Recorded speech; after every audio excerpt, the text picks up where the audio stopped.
शृणुध्वं मुनयः सर्वे शनिपीडाहरं शुभं शनिप्रीतिकरं स्तोत्रं सर्वाभीष्टफलप्रदं पुरा कैलासशिखरे पार्वत्ये शङ्करेण च उपदिष्टं शनिस्तोत्रं प्रवक्ष्यामि तपोधनाः।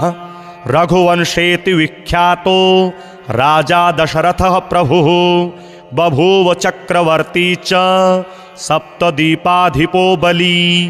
कृत्तिकान्ते शनौ याते दैवज्ञैर्ज्ञापितो हि सः रोहिणी सकटं भीत्वा शनिर्यास्यति साम्प्रतम्।